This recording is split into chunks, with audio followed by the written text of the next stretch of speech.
오늘은 누가복음 12장 13절에서 21절로 어리석은 부자 비유, 이 비유를 통해서 예수님이 우리에게 원하시는 시대를 분별하는 지혜에 대해서 함께 생각해 보도록 하겠습니다. 오늘 본문 배경을 먼저 살펴볼까요? 오늘 본문 배경은 두 사람이 서로 다투고 싸웠는데 이 두 사람은 형제지간이었던 것 같습니다. 어떤 이유로 싸우게 되었냐면은 이 장남, 큰형, 맏형이 상속자로서 아버지의 유산을 다 독차지한 것 같아요.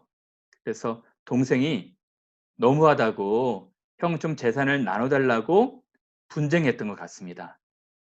근데 형이 나눠주기 싫은 마음 때문에 동생과 갈등을 일으키게 되었던 것 같아요.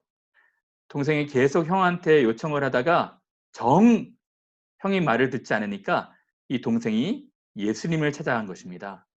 그래서 예수님한테 부탁을 하죠. 선생님, 여기서 선생님은 랍비였거든요. 랍비요, 내 형을 명하여 유산을 나와 함께 나눠달라고 좀 해주세요. 라고 요청하고 부탁합니다.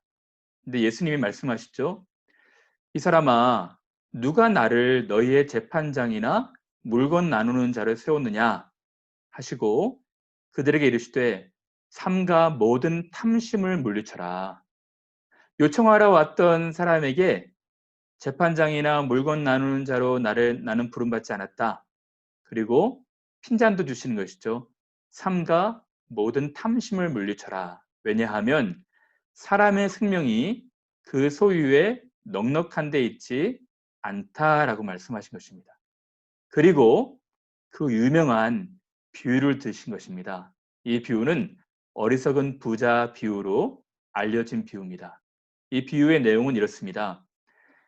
또 비유로 그들에게 말씀하여 이르시되 한 부자가 있었던 것이죠. 그 밭에 소출이 풍성했습니다. 그래서 마음속에서 이르기를 내가 곡식 쌓아둘 곳이 없으니 어찌할까. 얼마나 많은 소출을 거뒀냐면 창고에 곡식 쌓아두지 못할 정도로 많은 소출을 거뒀던 것이죠. 그래서 또 이르되 내가 이렇게 하리라. 내 곡간을 헐고 더 크게 짓고 내 모든 곡식과 물건을 거기 쌓아두리라. 많은 곡식을 큰 곡간을 져서 쌓아둔 것입니다. 그리고 말합니다. 또 내가 내 영혼에게 이르되 영혼아, 여러 해 동안 쓸 물건을 많이 쌓아두었으니 평안히 쉬고 먹고 마시고 즐거워하자 하리라 하되. 이것이 비유였거든요. 근데 하나님이 말씀하십니다. 하나님은 이르시되 어리석은 자여, 오늘 밤에 내 영혼을 도로 찾으리니 그러면 내 준비한 것이 누구의 것이 되겠느냐 하셨으니 자기를 위하여 재물을 쌓아두고 하나님께 대하여 부여하지 못한 자가 이와 같으리라. 여러분, 저는 여기서 첫 번째 이런 질문을 가졌습니다. 부자, 예수께서는 어리석은 자여라고 말씀하셨거든요. 어리석은 부자라고 말씀하신 것입니다. 근데 여러분, 여기서 본문에서 나오는 부자가 어리석은 부자일까요? 일단 부자는요, 사회적으로 성공한 기업가로 볼 수 있습니다. 숨은 노력과 부지런한 인물일 수도 있겠죠. 소출이 풍성하게 거둘 수 있을 정도로 경영도 잘했던 것이고요. 또 많은 것들을 관리하고 보관하는 지혜도 있었던 것입니다. 그리고 본문에 보니까 여러 해 쓸 물건이 있으니까 평안히 쉬고 먹고 마시고 즐거워하자. 이 소비하는, 즐기는 그런 즐거움의 지혜도 있었던 것 같아요. 근데 오늘 본문에서는 이러한 부자를 어리석다라고 표현을 하고 있습니다. 여러분, 예수께서 이 부자가 왜 어리석다라고 얘기하셨을까요? 세 가지로 부자의 어리석음에 대해서 생각해 보고자 합니다. 그 첫 번째는 하나님 아버지가 없었기 때문입니다. 오늘 본문 누가복음 12장 13절에서 21절 바로 그 다음 절에 어떤 구절이 나오냐면 무엇을 먹을까? 무엇을 마실까? 무엇을 입을까? 근심하지 말아라. 이 모든 것은 이방인들, 즉 하나님 없는, 아버지가 없는 세상 백성들이 구하는 것이라. 하나님 아버지께서는 이러한 것이 자신의 자녀들에게 있어야 할 것을 아시고 먹을 것, 입을 것, 쓸 것 다 채워주신다고 말씀하셨거든요.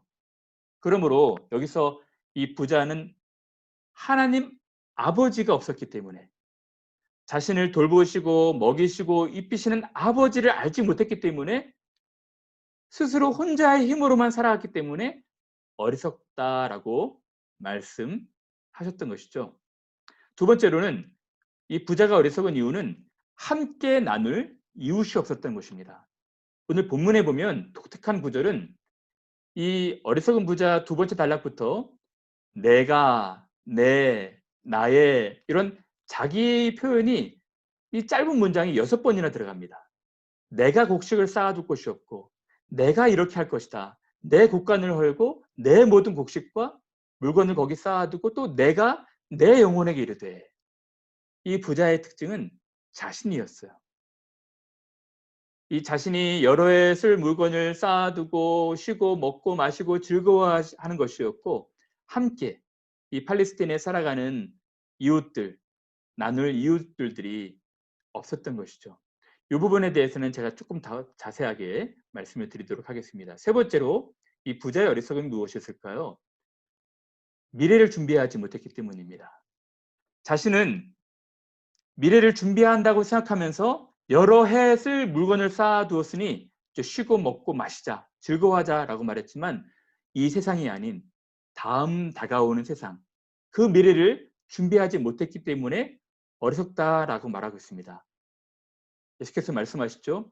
어리석은 자여, 오늘 밤에 내 영혼을 도로 찾으리니, 오늘 밤에 이 사람이 죽게 되면 그러면 지금까지 준비한 것이 누구의 것이 되겠느냐 라고 말씀하시면서 자기를 위하여 재물을 쌓아두고, 여기서도 자기를 말씀하고 있죠. 하나님께 대하여 부여치 못한 자가 이와 같으리라. 여러분, 그러면 하나님께 대하여 부여한다는 것이 무엇일까요? 여러분, 누가복음 12장 그 다음 단락에 나오고 있습니다. 그 다음 단락에 하늘의 보물을 쌓아두라는 것입니다. 세상에 곡간을 헐고 더 큰 곡간을 짓고 세상에 막 재물을 쌓아두는 것이 아니라 하늘의 보물을 쌓아두라는 거예요.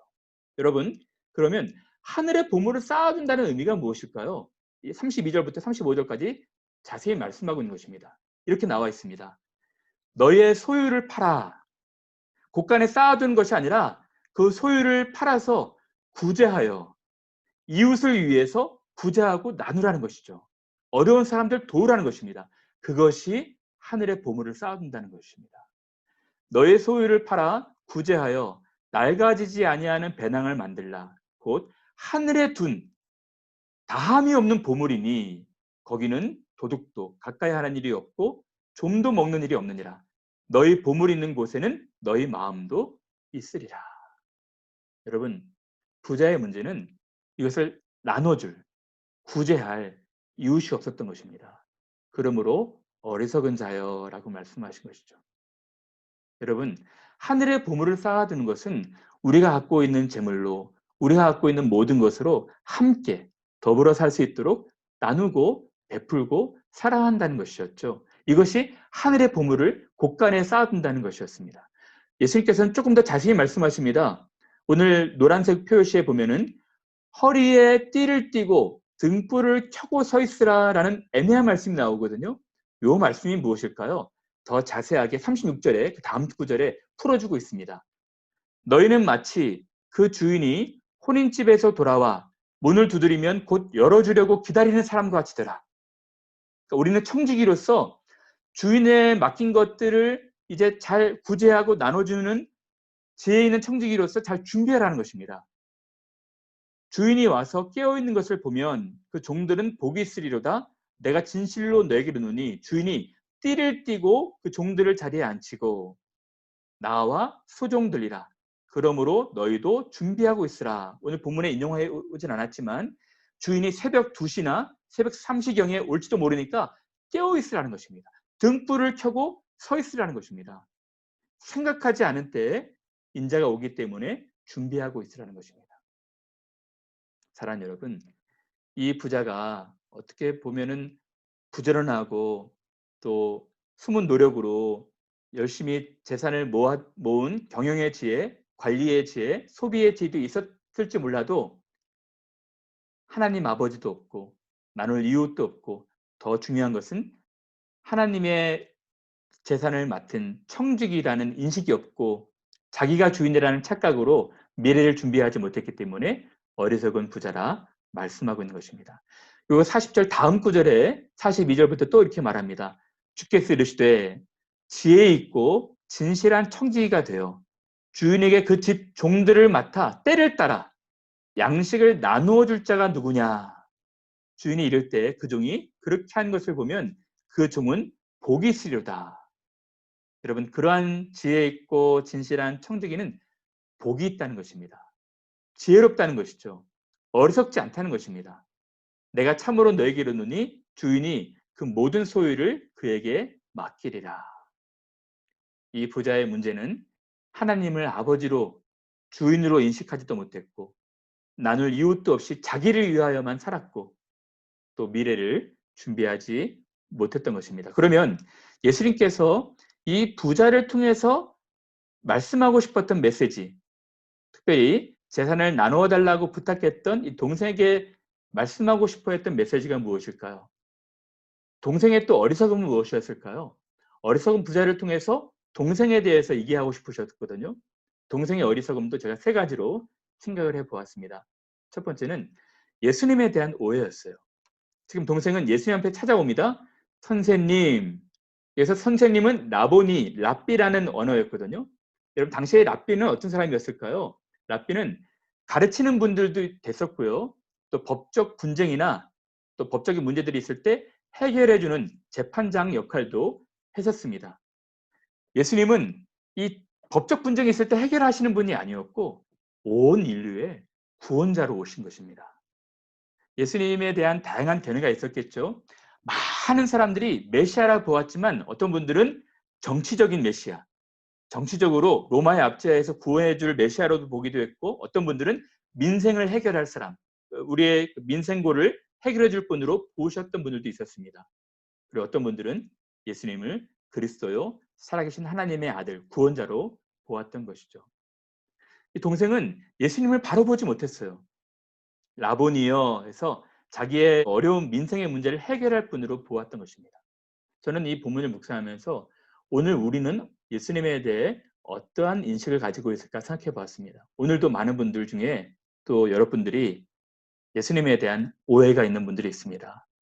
예수님을 당장 우리가 처해 있는 문제를 해결해 줄 분들로 인식하는 분들도 있고 또 다른 동기로 예수님을 찾는 분들도 있을 것입니다. 그러나 여러분, 예수님은 우리의 죄를 해결해 주시고 우리를 영원한 나라로 이끌 구속주, 구원자로 오신 것이죠. 이 동생의 어리석음은 또 하나 무엇이 있었을까요?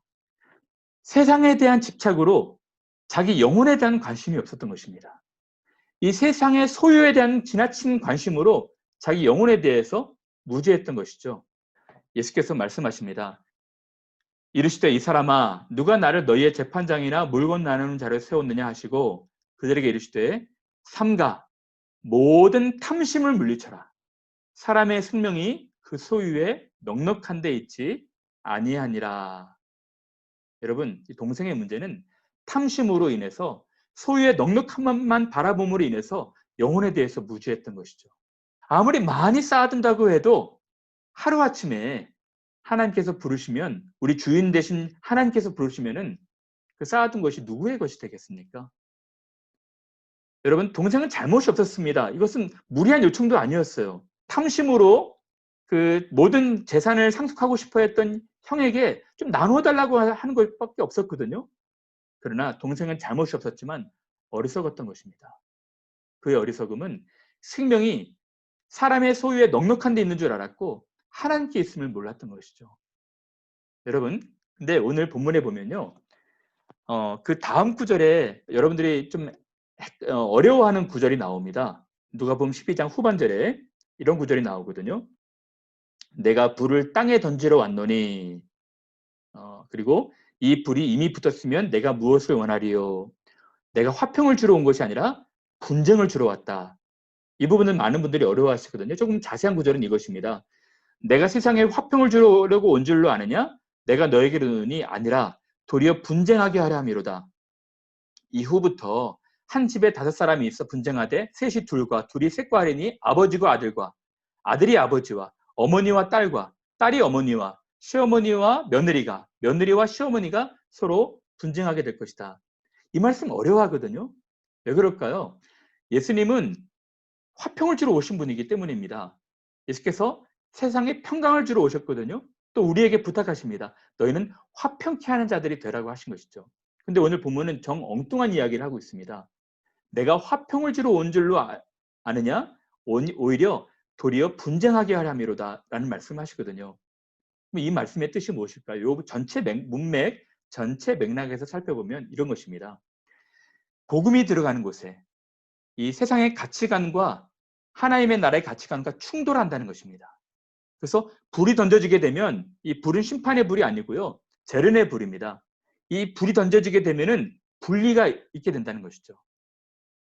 이 세상적인 가치관과 하나님 나라의 가치관은 충돌할 수밖에 없다는 것입니다. 세상적인 가치관은 사람의 생명이 소유의 넉넉한 데 있음을 알고 계속 세상에 넉넉한 것만 추구하는 것이죠. 그러나 복음을 깨달은 사람들은 이 부분에 대해서 자유로워진다는 것입니다. 이러한 가치관의 차이가 이 복음 가운데 있다는 것이죠. 자, 그러면 마지막으로 동생의 어리석음은 무엇일까요? 더 중요한 것은 바로 이것입니다. 시대를 분별하지 못한 것입니다. 오늘 본문 또 그 다음 본문에 이 메시아가 온 것을 보여주는 시대의 징조에 대해서 얘기해 주고 있거든요. 많은 사람들이 이제 메시아를 기다리다가 메시아가 온 것입니다. 그 메시아가 오셨을 때 여러 표적과 기사들과 이적들이 많이 징조로 나타났어요. 그래서 많은 사람들이 징조를 보면서 메시아가 온 것, 종말이 시작된 것을 알았어야 되는데 이 시대를 분별하지 못했던 것이죠. 그래서 그 다음 구절엔 이렇게 말하고 있습니다. 천지의 기상은 분간하면서도 시대의 표적을 분간하지 못하는 어리석은 세대.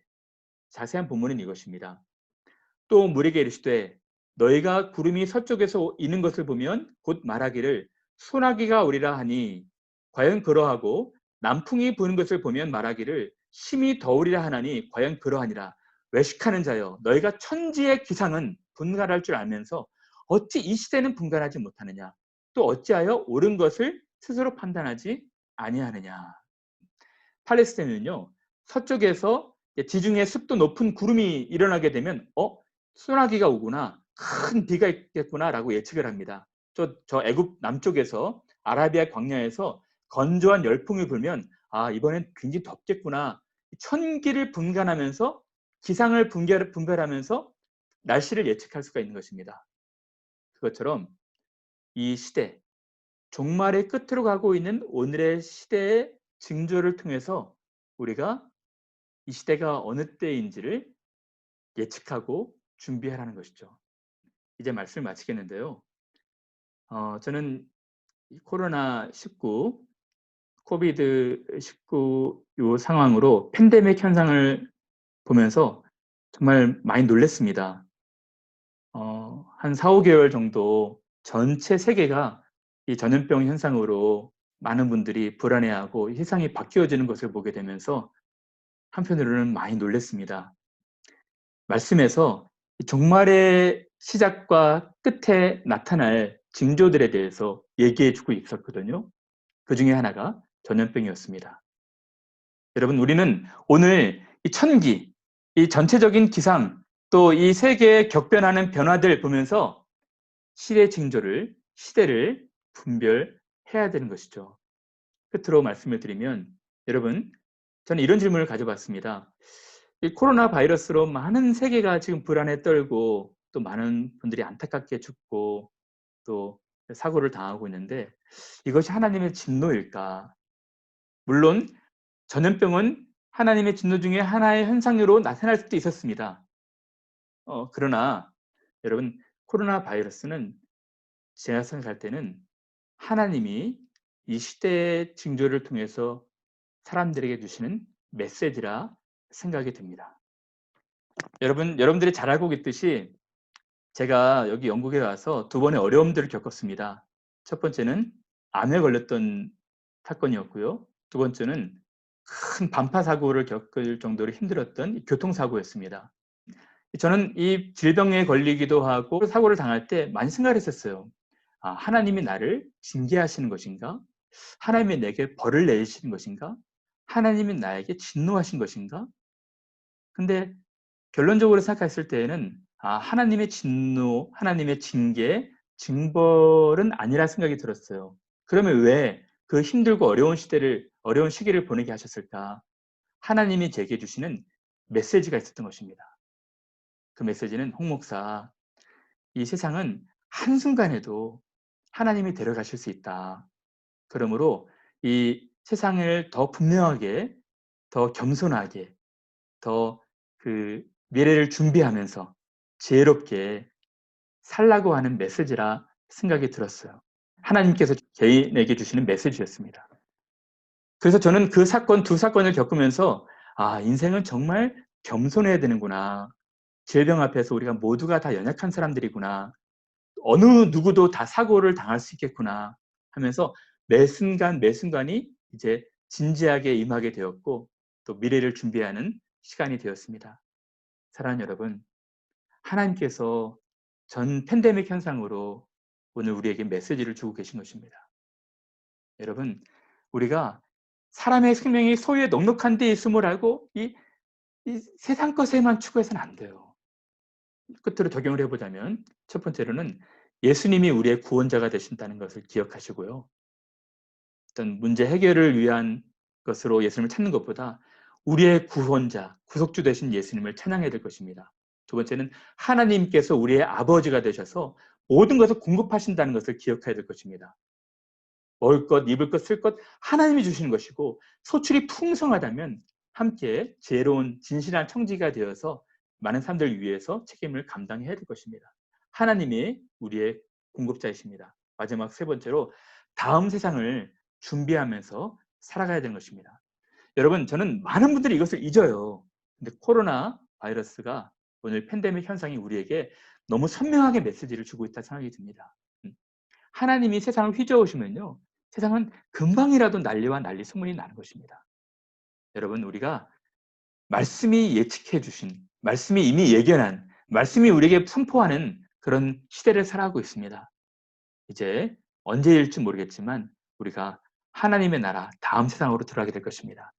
그 때가 가까울수록 여러분 지혜롭게 잘 준비하시면서 그날에 칭찬 듣는 지혜로운 청지기의 삶으로 살아가시는 귀한 분들 되시기를 바랍니다. 감사합니다.